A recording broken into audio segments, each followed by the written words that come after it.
오늘은 이제 다시 마가복음으로 돌아와서 같이 말씀을 나누기를 원하는데요.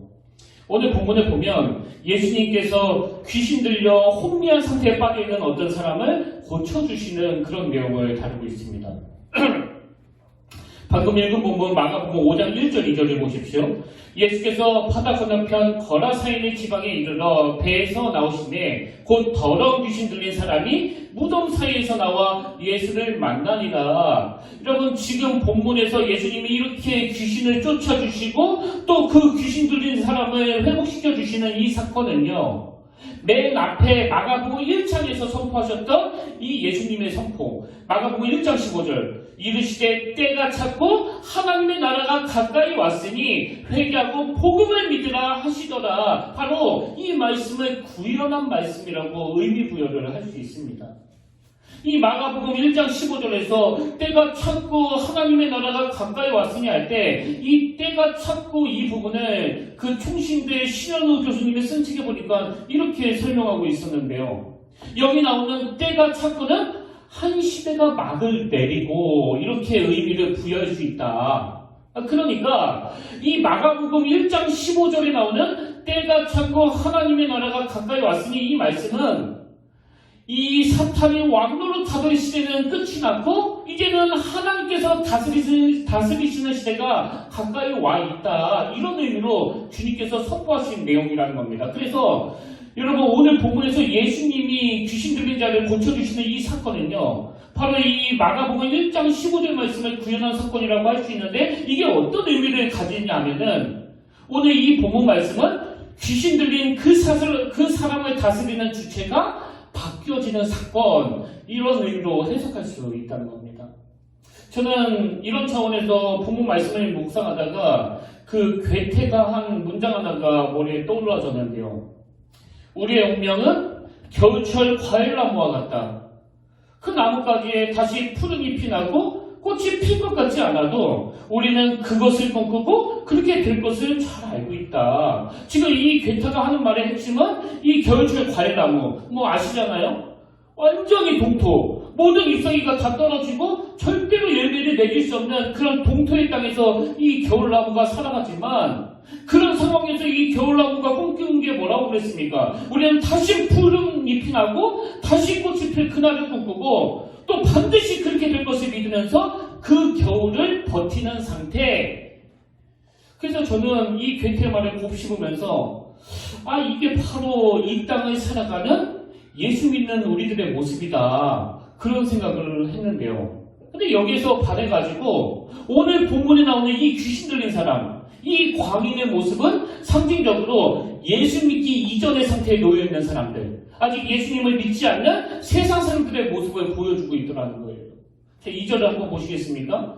배에서 나오심에 곧 귀신 들린 사람이 무덤 사이에서 나와 예수를 만나니라.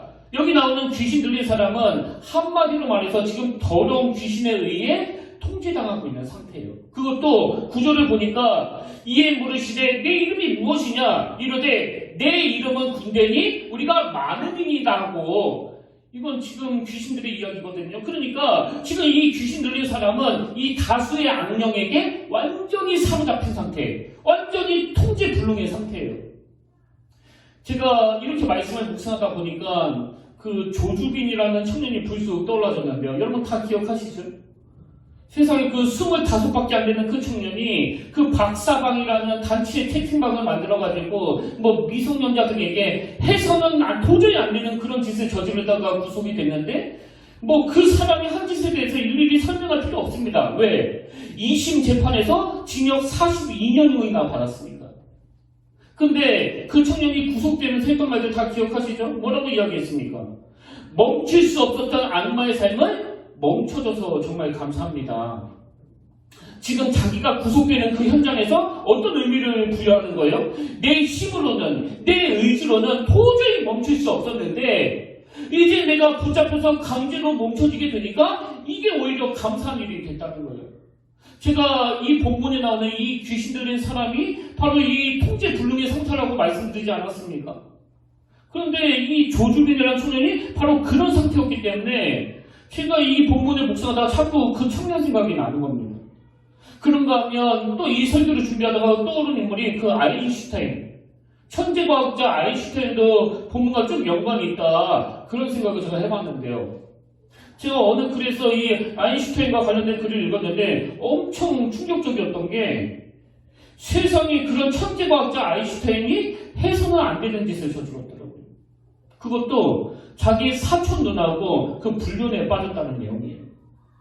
아니 어떻게 해요? 어리석은 일을 할 사람이 아닌데 이 사람은. 제가 도저히 믿겨지지 않아가지고 막 검색을 해보니까요. 절대로 부인할 수 없는 이 아인슈타인이 직접 쓴 편지글이 발견이 된 겁니다. 이건 그 불륜의 상대방의 그 사촌 누나에게 보내는 편지인데요. 그 내용을 한번 들어보시겠습니까? 아인슈타인이 자기 괴로움을 이렇게 표현했습니다.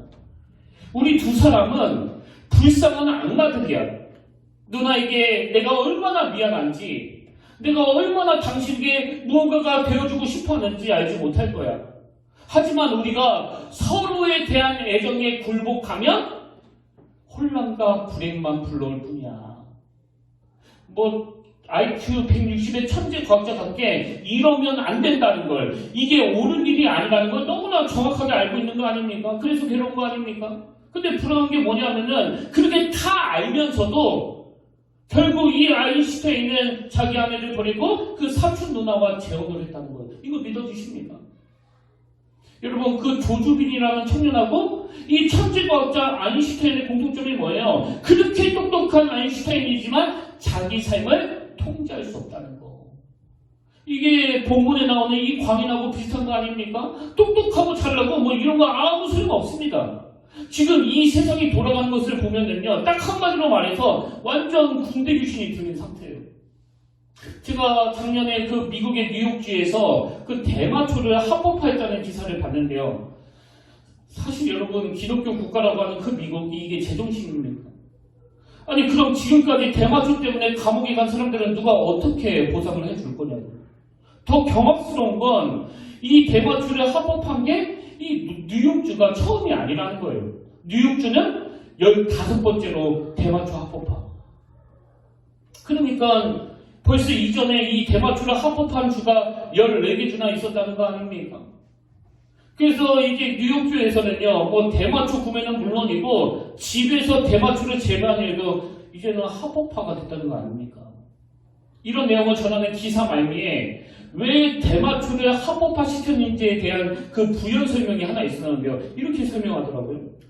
대마초 합법화로 뉴욕주는 매년 3억 5천만 달러의 추가 세수를 거두고 수만 개의 일자리가 창출될 것으로 예상된다. 여러분, 이 통계를 왜 뽑아놨을까요? 이 대마초를 합법화하는 게 그만큼 돈 되는 일이기 때문에 허락했다는 그런 뉘앙스가 담겨져 있는 거 아닙니까? 이게 뭐 완전 군대 귀신이 들려있는 상황이에요. 그래서 많은 미래학자들이 계속 이런 말들을 하고 있는 거 아닙니까? 지금 유럽이나 미국에서 이런 가정 파괴가 시작된 건 벌써 오래전 일이고 앞으로 이 가정이라는 단어가 잊혀질지도 모른다. 여러분, 이 가정이라는 제도가 잊혀질지도 모른대요. 없어질지도 모른대요. 이게 군대 귀신한테 완전히 사로잡힌 상태 아닙니까? 이렇게 너무너무 혼미한 세상을 살아가는 우리이기 때문에 예수 잘 믿는 부모일수록 그 자녀 교육이 너무나 힘들어요. 너무 어렵습니다. 뭐 신앙으로 잘 살아보기를 원하는 그런 가정일수록 이 상상을 초월하는 고통이 그 자녀 교육 안에서 일어난다는 거 아마 다 느끼실 겁니다. 그렇기 때문에 저는 아까 이 괴테의 말이 늘 마음에 징징거리는 거예요. 우리의 운명은 겨울철 과일나무와 같아요. 그래서 잎사귀도 쉬고 꽃도 져가지고 비참하게 서 있는 그 동목. 그러나 이 추운 겨울을 살아가는 우리지만 우리가 꿈꾸는 게 뭡니까? 여전히 이 나무가지에 다시 푸른 잎이 나고 다시 꽃이 필 것이라는 거. 우리는 그것을 꿈꾼다. 그리고 그것이 반드시 이루어질 것을 우리는 확신한다. 이 믿음을 갖고 사는 게 바로 그리스도인이라는 겁니다. 이런 점에서 저는 종교개혁가 마틴 루터가 한 말이 참 중요하다고 생각하는데요. 그가 이런 말을 했습니다. 지금 당신의 마음을 붙들고 있는 그게 바로 당신의 신이다. 뭐 교회 다닌다고 다 크리스찬이 아니에요. 뭐 크리스찬일 확률은 높지만 교회에 출석하고 그 이력서에다가 기독교라고 쓴다고 다 크리스찬이 아니고요. 하나님의 다스림의 영역 안에 있는 그 사람이 바로 크리스찬이에요. 여러분, 목사라고 다 크리스찬인 것 같습니까? 천만의 말씀이에요. 목사, 장로라는 직분이 중요한 게 아니고 나는 지금 누구의 다스림 안에 있는가. 오늘 본문에 나오는 그 사람처럼 그 귀신에게 다스림을 받고 있는 상태라면 그건 크리스찬이라 하기가 어렵습니다. 그래서 우리는 늘 자기를 점검해야 돼요. 나는 지금 누구의 다스림을 받고 있는가. 물론 이 죄악이 관영한 이 땅을 살다 보니까 하나님의 나라가 이루어진 것처럼 그게 순종하면서 살기는 어렵다 할지라도 우리는 늘 그분의 다스림을 목말라 해야 그게 정상 아닙니까? 그래서 저는 오늘 우리가 다시 한번 나는 정말 건강한 크리스천인가? 이거를 점검하는 잣대로 오늘 본문에 나오는 이 광인에게서 보여주는 몇 가지 심각한 상태를 살펴보기를 원하는데요. 여러분 스스로를 한번 점검해 보시길 바랍니다. 자, 본문에 나오는 이 광인의 첫 번째 심각한 상태가 뭐냐? 바로 고립과 고독의 상태에 놓여 있었다는 거예요. 2절을 다시 보십시오. 배에서 나오심에 곧 더러운 귀신 들린 사람이 무덤 사이에서 나와 예수를 만나니라. 여러분도 아시지만 이 무덤은요, 어떤 무덤은 그 살아있는 사람이 거주하는 곳이 아니지 않습니까? 이 무덤은 그 죽은 스태프들이 모여있는 곳이거든요. 근데 지금 이 귀신에게 사로잡힌 이 사람의 그 첫 번째 가슴 아픈 특징이 뭐냐 하면 지금 살아있는데 더러운 귀신 들린 사람이 무덤 사이에서 나와. 이게 완전히 비정상 아닙니까? 그 궤도를 완전히 이탈해버린 거예요. 그리고 이 사람은 그 죽은 시체를 모아둔 무덤가에 거주하고 있었다는 이 말은요, 한마디로 말해서 이 고립이에요. 또 고독입니다. 그래서 제가 그 국어사전에서 이 고립이라는 단어를 찾아봤더니 이렇게 설명합니다. 다른 사람과 어울려 사귀지 아니하거나 도움을 받지 못하여 외톨이로 되는 이게 고립이고요. 또 고독이라는 단어도 제가 국어사전에서 찾아보니까 세상에 홀로 떨어져 있는 듯이 매우 외롭고 쓸쓸함. 여러분 지금 이 고립과 고독에 사로잡히는 게 딱 이 군대 귀신, 다수의 악령에 사로잡혀 있는 이 사람의 상태 아닙니까? 저는 우리 시대가 정말 아이러니한 시대라고 생각하는데 세상에 여러분 하나님이 천지를 창조하신 이유로 오늘 우리 시대만큼 이렇게 자기밖에 모르는 그런 이기적인 시대를 봤습니까? 막 자기 자신을 극단적으로 위하는 시대.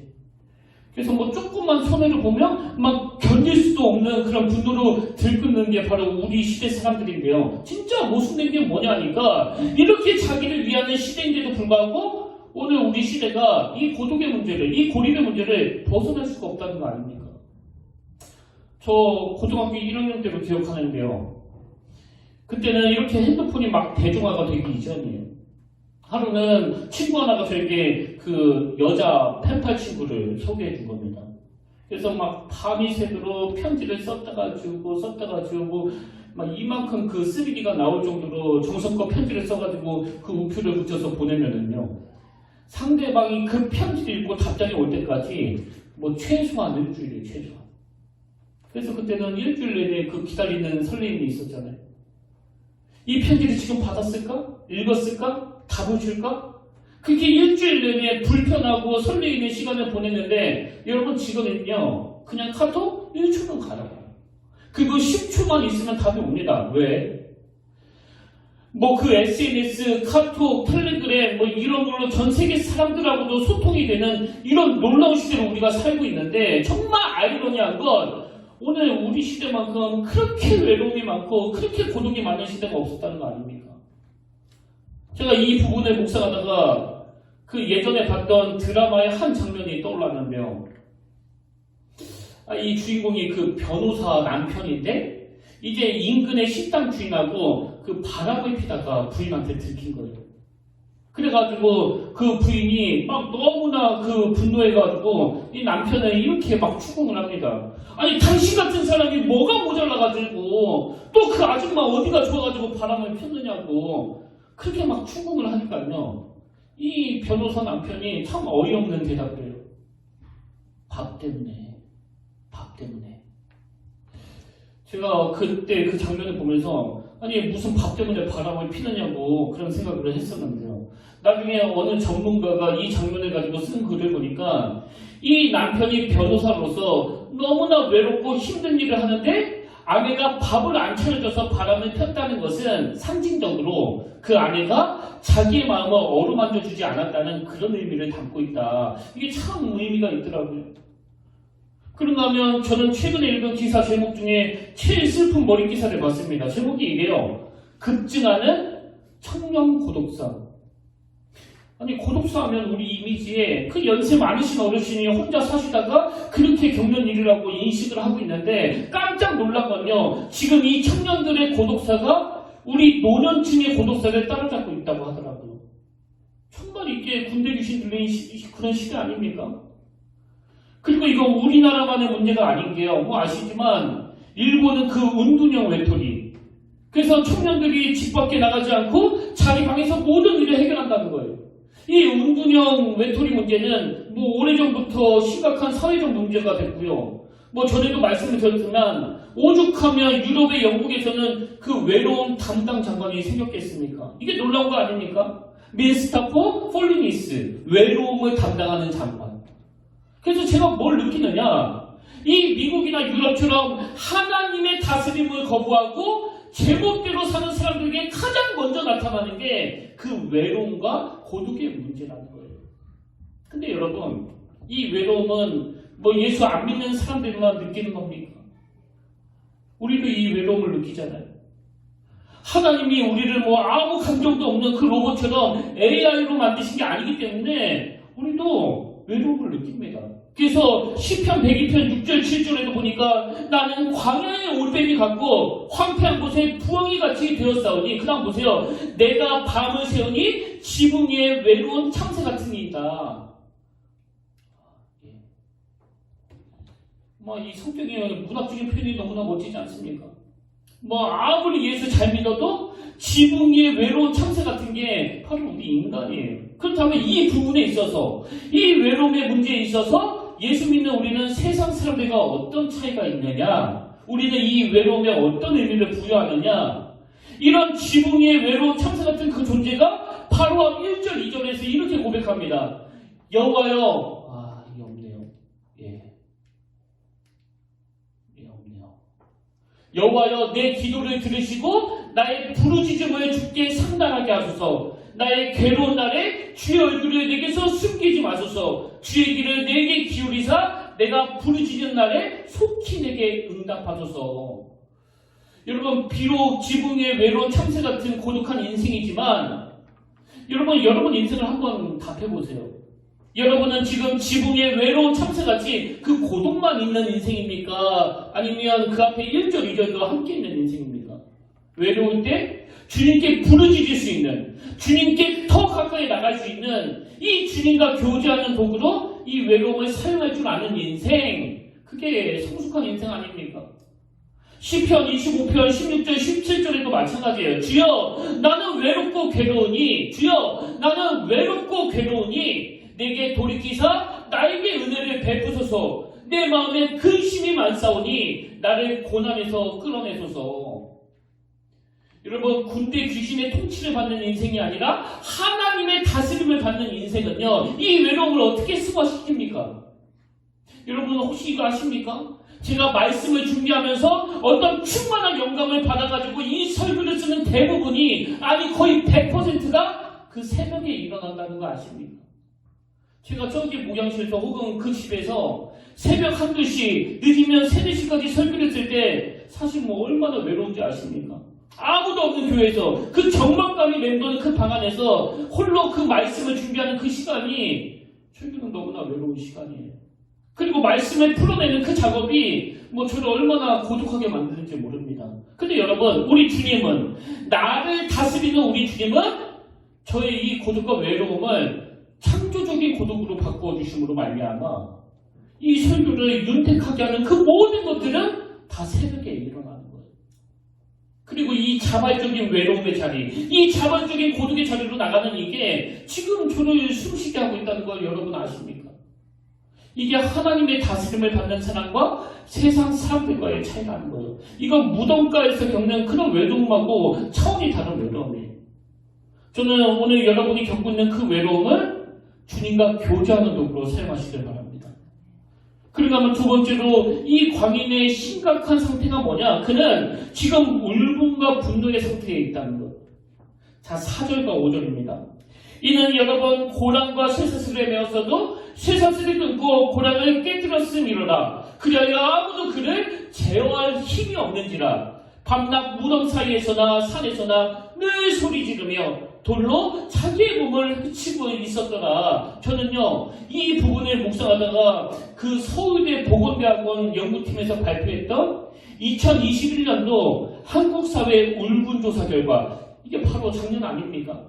제가 그 자료를 보고 정말 경악을 금치 못했는데요. 여러분, 제가 그 자료를 보니까 우리나라 국민 10명 중에 6명이 만성적인 울분 상태에 빠져 있다는 거예요. 만성적인 울분, 이걸 국어사전에서는 이렇게 설명합니다. 울분이 지속되고 있거나 전문가의 도움이 필요할 정도로 심각한 울분 상태. 여러분, 이게 만성적인 울분 상태라는데 지금 우리나라 국민 10명 중에 6명이 이 만성적인 울분 상태라고 한다면 이게 지금 정상입니까? 그러니까 우리가 이 조사 결과를 신뢰할 수밖에 없는 건 여러분도 다 아시지만 지금 뉴스를 통해서 그 신문을 통해 가지고 예전에는 전혀 상상하지도 못했던 이 울분과 분노에 기인한 그 흉측한 범죄들이 얼마나 많이 일어납니까? 그리고 교회라고 이 문제에서 자유로울 수 있습니까? 여러분, 지금 이 교회가 뭐 영적으로 침체기다, 교회가 영적으로 정말 문제가 많다, 이런 말들이 막 쏟아지고 있는데 그거 왜 그런 거예요? 교회 안에 울분이 너무나 많은 거예요. 목회자는 성도들을 향해, 성도들은 목회자를 향해, 담임 목사는 부교육자를 향해, 부교육자는 담임 목사를 향해, 장로님들은 목사님들을 향해, 목사님들은 또 장로님들을 향해. 이 울분이 엄청나다는 이야기를 제 주변 사람들을 통해서 저는 끊임없이 듣고 있는데, 아니 여러분, 주님이 다스리는 그 교회가 이렇게 많은 울분과 분노와 상처를 양산하고 있다는 이게 어떻게 그 정상이냐고요. 어느 영화 대사라고 하는데요, 절대로 적을 미워하지 마라, 판단력이 흐려지니까. 제가 이 대사를 접하면서요, 이 목회길은 바로 이걸 추구하는 거구나, 이걸. 제가 목회하면서 뭐 교회에서 혹은 성도님들이 혹은 동기 목사님들이 혹은 지방 목사님들이 저에 대해서 막 잘 알지도 못하면서 막 의미하고 모함해가지고 제 마음에서 그 분노를 막 유발시키는 일들이 일어날 때마다 제가 기억해야 되는 건 딱 이 한마디더라고요. 절대로 적을 미워하지 마라. 그 판단력이 흐려지니까. 여러분, 마음의 울분이 일어날 때마다 이를 악 물면서 견뎌야 되는 이유는 딱 하나예요. 그건 사탄이 원하는 일이거든요. 사탄이 원하는 건 내가 그들에게 분노하고 내가 그들에 대하여 그 울분을 가지는 거예요. 그래버리면 지는 거 아닙니까? 만약에 담임 목사가 그래버리면 우리 성도만 손해보는 거 아닙니까? 여러분은 울분에 찬 그 목사의 설교를 듣기를 원하세요.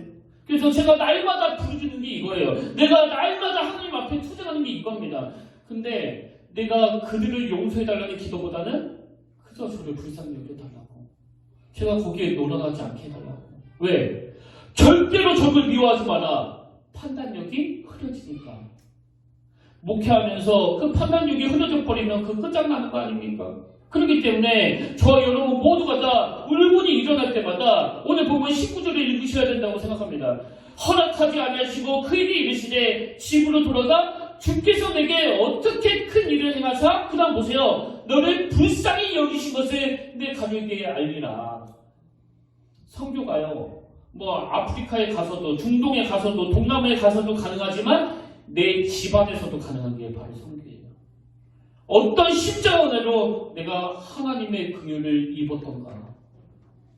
바로 어제가 그 부부의 날이었는데요, 제가 늘 강조하지만 그 가정을 유지시키는 건 그 사랑이 아니에요. 그 가정을 유지시키는 건 바로 긍휼입니다. 그리고 그 긍휼의 울타리 안에서 바로 그 사랑이 자라는 거거든요. 그리고 여러분도 잘 아시지만 뭐 형제 간에, 또 며느리와 시어머니 간에, 또 형님과 동서 간에 이 긍휼이 뭐 얼마나 많이 필요합니까? 뭐 상처 받을 때도 많고 상처 줄 때도 많은데, 그래서 내가 다시는 상종하지 않겠다고 그러지만 우리가 상종할 수 있는 비결은 딱 하나예요. 그 일로 품어버리는 거예요. 그리고 저거 잘 몰라서 저러지. 그렇게 품어버리면 뭐 아무 문제가 없습니다. 저는 오늘 저와 여러분이 이 광인에게서 보여지는 이 울분과 분노, 이건 군대 귀신이 나를 다스리고 있다는 증거라는 걸 기억하시고 그 기도의 자리로 나가시길 바랍니다. 그런가 하면 세 번째로 이 광인에게서 보여지는 그 심각한 상태가 뭐냐? 그는 지금 더러움의 상태에 있다는 거예요. 더러움의 상태. 자, 2절을 보십시오. 배에서 나오심에 그 더러운 귀신 들린 사람이 무덤가에서 나와 예수를 만나니라. 성경은요, 시종일관 이 귀신을 더러운 귀신이라고 묘사합니다. 그리고 또 12절 13절에도 보니까 이에 간과하여 이르되 우리를 돼지에게로 보내어 들어가게 하소서 하니 허락하신데 더러운 귀신들이 나와서 돼지에게로 들어가매. 유대인들에게 이 돼지는 그 부정한 짐승으로 알려져 있고요, 그 죽은 시체가 모여있는 무덤도 그 부정한 장소예요. 그 조주빈이라는 25 먹은 청년이 어떻게 그렇게 징역 42년형을 받을 만큼 그 악한 짓을, 그 음란한 짓을 저지를 수 있었는가? 그에게 군대 귀신이 들어간 거 아닙니까? 여러분, 25하면요, 여기 성원이가 그 또래로 알고 있는데요, 저는 제가 그 성원이하고 만나서 대화를 해보면 뭐 얼마나 해맑고 얼마나 순수한지 이런 짓을 할 수 있는 나이가 아니에요. 뭐 25살만 그렇습니까? 여기 우리 권사님들 앉아 계시는데요, 제가 가끔씩 그 대화를 나눠보면 뭐 저한테 얼마나 그 수줍음을 많이 타시는지 마치 그 여고생을 앉아있는 것 같은 느낌을 받을 때가 한두 번이 아닙니다. 이건 진짜예요. 여러분, 주님의 다스림을 받는 그 사람의 특징은요, 울분과 분노가 아니에요. 해맑음과 바로 순수함이에요. 근데 더 중요한 건 자 7절입니다. 큰 소리로 부르짖어 이르되 지극히 높으신 하나님의 아들 예수여, 나와 당신이 무슨 상관이 있나이까? 여러분, 귀신은 더러운 존재인데요, 잘 들으세요. 귀신이 더러울 수밖에 없는 건 주님이 나와 무슨 상관입니까? 그래서 제가 깨달은 게 뭐냐? 예수님과 격리된 상태, 예수님과 멀어진 상태가 바로 더러운 상태라는 거. 그렇기 때문에 우리가 이 더러운 세상을 막 기웃기웃거리는 건요, 마치 원수마귀를 초청하는 것과 같은 거예요. 다 나타나. 그런데 우리가 항상 주님의 다스림의 영역 안에 있다면 우리의 거룩함이 어떻게 증명되느냐? 자, 요한에서 3장 3절입니다. 주를 향하여 이 소망을 가진 자마다 그의 깨끗하심과 같이 자기를 깨끗하게 하느니라. 우리가 기대하면서 꿈꾸는 게 바로 이거 아닙니까? 여러분, 더럽고 부정한 것들이 폭우처럼 쏟아지는 이 시대에 우리가 날마다 소원해야 되는 게 바로 이거 아닙니까? 그의 깨끗하심과 같이 자기를 깨끗하게 하느니라.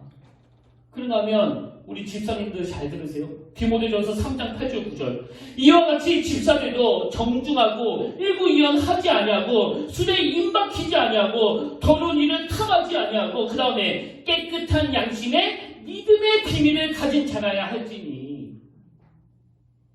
믿음의 비밀을 볼 수 있는 이 청결한 눈은요, 깨끗한 마음을 가진 사람, 또 거룩을 추구하는 사람. 그런가 하면 베드로전서 1장 14절부터도 마찬가지입니다. 너희가 순종하는 자식처럼 전에 알지 못하던 때에 따르던 너의 사욕을 본받지 말고 오직 너희를 부르신 거룩한 이처럼 너희도 모든 행실에 거룩한 자가 되라. 기록되었으니 내가 거룩하니 너희도 거룩할지어다 하셨느니라. 우리 하나님 아버지의 속성이 거룩이라면 이 원수마귀의 속성은 더러운 거예요. 더러운 거. 그래서 여러분에게서 풍겨져 나오는 그게 지금 내가 뭘 쫓고 있느냐를 말해주는 거라면 저는 저와 여러분이 항상 그 거룩을 추구하는 주님의 자녀들이 되시기를 바랍니다. 마지막 네 번째로 이 광인의 그 심각한 상태는요, 자기 파괴예요. 자기 파괴. 자, 5절에 보십시오. 밤낮 무덤 사이에서나 산에서나 큰 늘 소리 지르며 돌로 자기의 몸을 해치고 있었더라. 아까 제가 지금 우리 시대는 자기를 위하는 극단적인 이기주의 시대라고 말씀드렸지만요, 사실 우리 시대만큼 자기를 위하지 않는 시대도 없습니다. 제가 도저히 믿겨지지가 않는 게 그렇게 존경받던 목사님이 단 한 번에 무슨 성추행으로 공급횡령으로 그렇게 부끄러운 자리에 빠지는 일이 뭐 잊혀질만 하면 나오는 이게 저는 도대체 믿겨지지가 않습니다. 여러분 진짜 자기를 위한다면 이런 일이 일어나겠습니까? 그리고 너무나 존경받는 어떤 정치가가 그 고학력에 똑똑하기가 이를 데가 없는데 무슨 성상납을 받고 성추행을 저지르고 여러분 그런 사람들이 잊혀질만 하면 여당이고 야당이고 막 가릴 것 없이 나오는 이게 현실 아닙니까? 막 설교를 너무너무 잘하셔가지고 아니 어떻게 저렇게 영안이 밝아 설교를 저렇게 분석을 잘하시나 그랬더니 세상에 중학교 1학년만 돼도 다 아는 저런 짓을 하면 반드시 망하게 된다는 거 다 아는데 알면서도 그런 짓을 하는 것을 보면 이게 뭐 설교를 잘한다고 영안이 밝은 목사가 아니라는 거 아닙니까? 그래서 여러분 오늘 우리 스스로를 좀 위해 주셔야 돼요. 우리가 우리를 위해 주지 않는다면 누가 우리를 위해 주겠습니까? 오늘 이 군대 귀신이 다스리는 것 같은 이 악한 세상에서 막 자기를 엄청 위한다고 하는 게 결국 자기 인생을 파멸로 이끄는 이런 가슴 아픈 일들이 얼마나 많이 일어납니까?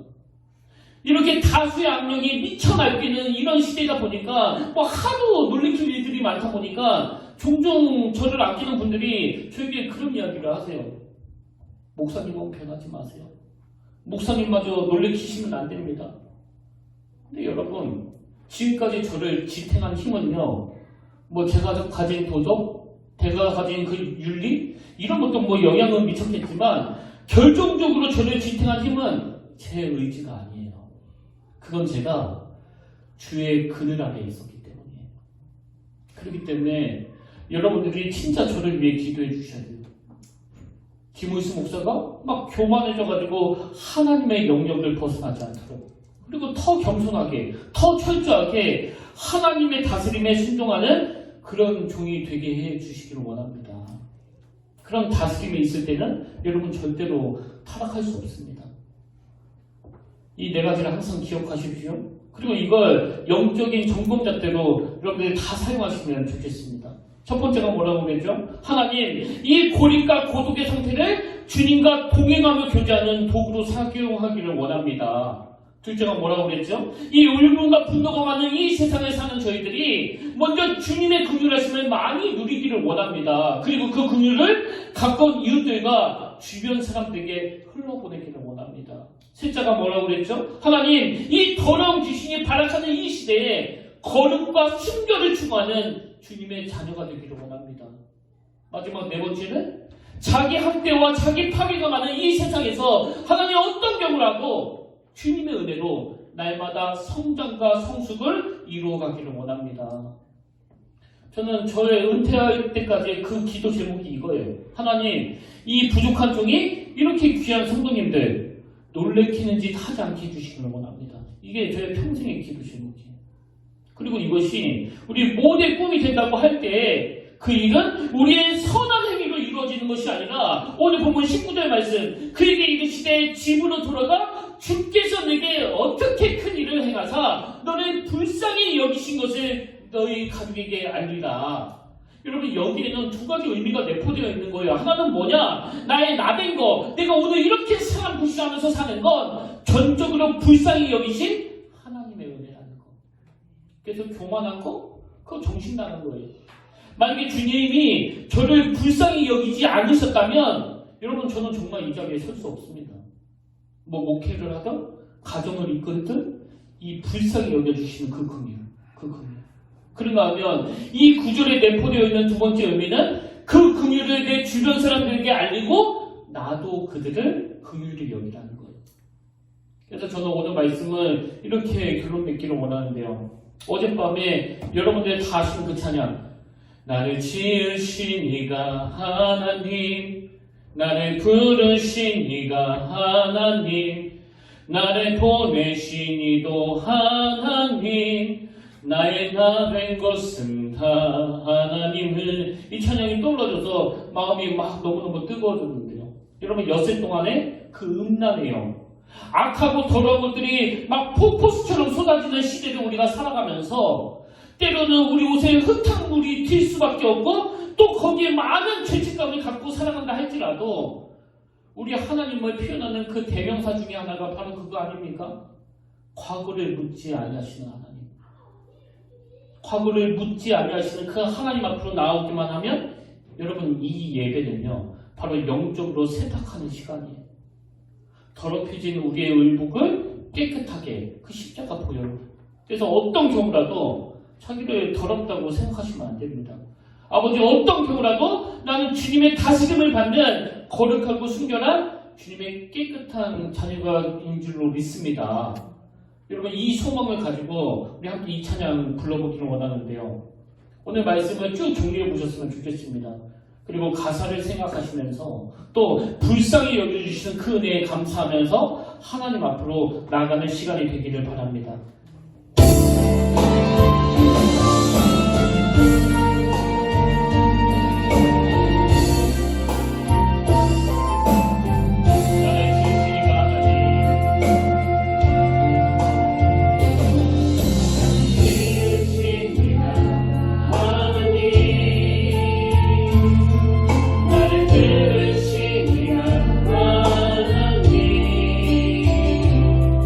나를 보내시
하나님 아버지, 이 시간 우리가 신실하신 그 하나님을 바라보기 원합니다.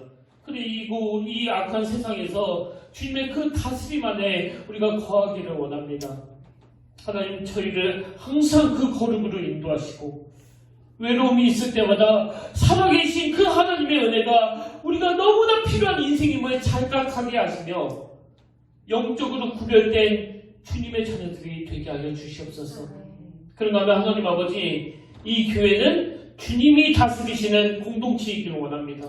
그래서 이 교회만 오면 모든 울분이 사라지고 모든 분노가 눈 녹듯이 녹으며 하나님이 베풀어 주신 그 긍휼로 서로가 서로를 불쌍히 여기는 마음을 갖게 하시고 그 은혜를 입은 우리가 주변 사람들에게, 가족들에게 그 긍휼로 하나님의 영광을 드러낼 수 있도록 친히 다스려 주시고 인도하여 주시옵소서.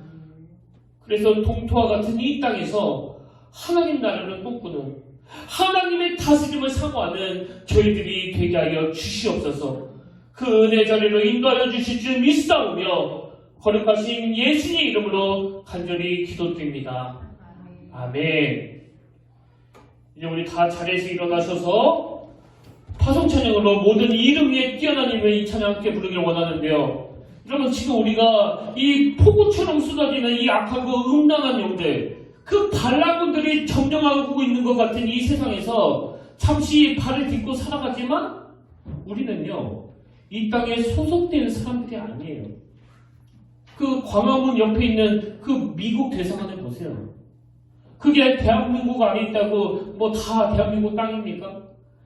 비록 표면적으로는 대한민국 안에 있지만 그 미국 대사관으로 들어가면 한국 정부가 다스리는 게 아니라 그 영토는 미국 정부가 다스리는 거예요. 그런 의미에서 우리는요, 다른 이 땅을 딛고 살아가지만 이 땅에 소속된 자가 아니라 우리는 하나님이 통치하시는 그 영역 안에 있는 사람들이에요. 그래서 우리는 주한 천국 시민입니다. 주한 천국 대사관들이에요.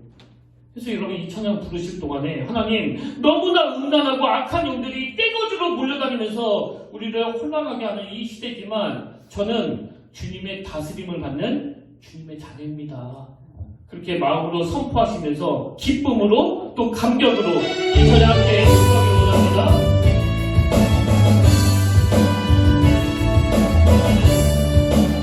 모든 이름이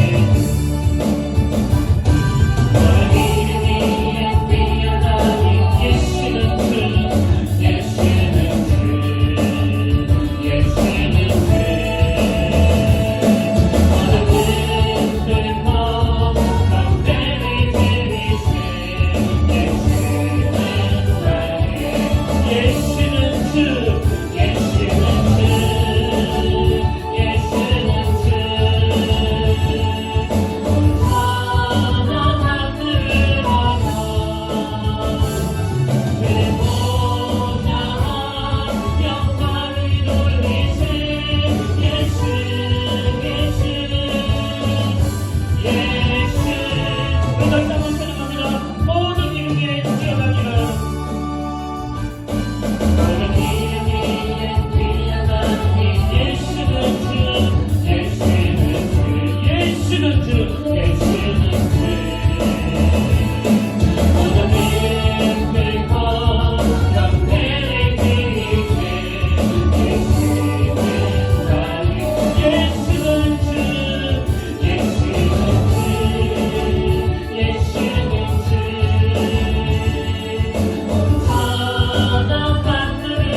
주님께서 이미 그에게 이르시기를 더러운 귀신아 그 사람에게서 나오라 하셨습니다.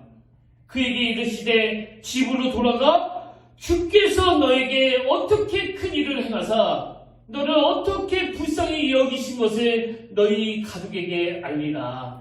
하나님, 오늘 이 말씀이 우리에게 소망이 되는 건 여전히 부족하고 자격 없는 저희들이지만 주님은 우리를 다스리는 주인 되신다는 사실입니다. 오늘도 주님은 그 악한 영들을 물리칠 수 있도록 더러운 귀신아 그 사람에게서 나오라 그렇게 큰 일로 선포해 주시는 분이심을 우리가 기억하면서 아버지 우리가 주님의 그 다스림 안에서 거룩과 성결의 자리로 나가도록 인도해 주시옵소서.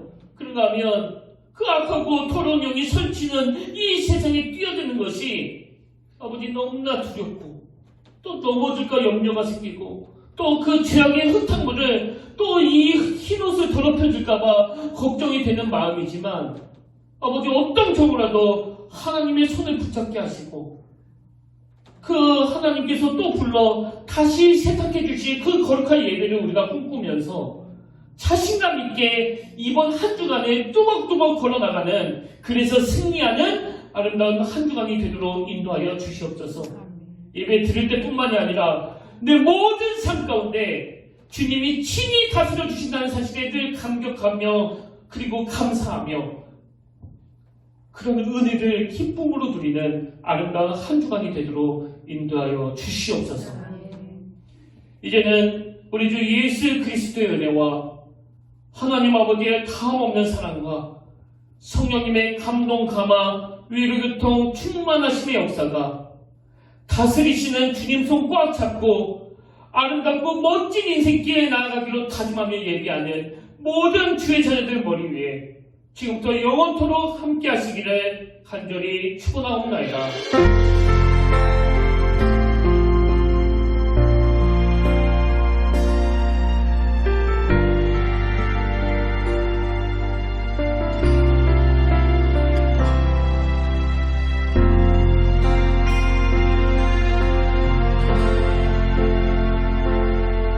지금 서 있는 이곳에서 높임을 받으소서. 내가 받는 땅 주님의 땅이니 하늘